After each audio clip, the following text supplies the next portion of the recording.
We have major breaking news that's going to impact this Supreme Court term, 2024-2025. The United States Court of Appeals for the 8th Circuit out of Missouri and Minnesota and other states has just denied en banc review in the 18 to 20-year-old case dealing with Minnesota's law that had prohibited 18 to 20-year-olds from being able to get concealed carry licenses in the state of Minnesota. That law was declared unconstitutional in a 3-judge panel, which included a potential future Donald Trump nominee to the U.S. Supreme Court, David Strauss, in the majority. Now, the breaking news is that this 3-judge panel ruling in favor of the Second Amendment, saying that the Minnesota gun control law banning 18 to 20 years from being able to carry guns, that has been declared unconstitutional. And the breaking news is that the 8th Circuit Court of Appeals, at the request of the state of Minnesota, considered whether or not they would grant en banc review, which means the entire 8th Circuit would come together and redecide the case, and it has been denied. The state of Minnesota's request has been denied with no dissent. The best that Minnesota could have hoped for is that somebody dissented from that decision and said that, oh, we should hear this case en banc, and let me explain why 18, 19, and 20-year-olds don't have the right to keep and bear arms, and therefore you can deny their ability to carry guns. That did not happen. This is a terrible blow to the state of Minnesota. But let me tell you what this potentially means for the Supreme Court.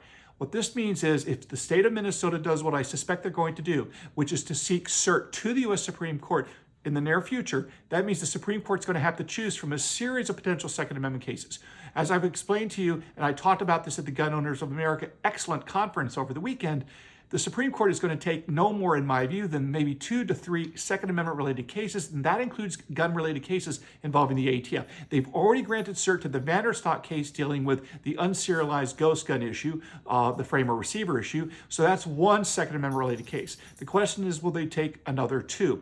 So right now we have potentially up there the Bianchi case dealing with assault weapon bans out of Maryland. That's assault weapon bans propaganda term. That's the one we really want them to take. Now we may have this case of Worth versus Jacobson out of the 8th Circuit dealing with 18 to 20-year-olds. That's a possibility. We have the Laura case that's a similar issue out of Pennsylvania dealing with 18 to 20-year-olds and their ability to carry. We also potentially have a magazine case out of the 1st Circuit, but I think that's unlikely to be granted cert because it speaks kind of to the assault weapon issues of Bianchi, and the issue involving magazines out of the 1st Circuit is on an interlocutory appeal, so I don't think there's any real chance of that being granted cert. So again, what we're seeing here is these kind of Second Amendment related cases. The other thing that I just want to mention is there is also a statutory question of how do you apply the PILCA law, which is the Protection of Lawful Commerce and Arms Act, which is the federal firearms immunity statute, so-called immunity statute, dealing with lawsuits against gun manufacturers for the criminal conduct of third parties.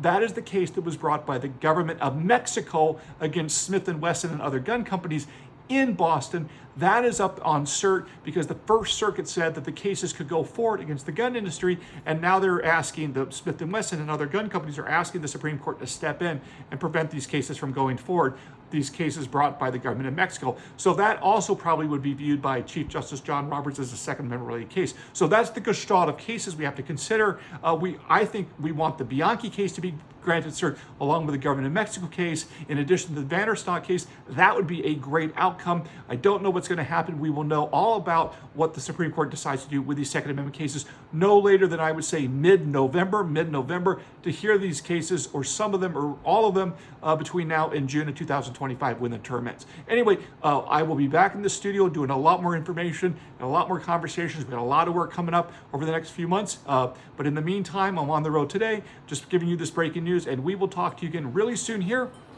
at the 4 Boxes Diamond. Orders up. Table 2A.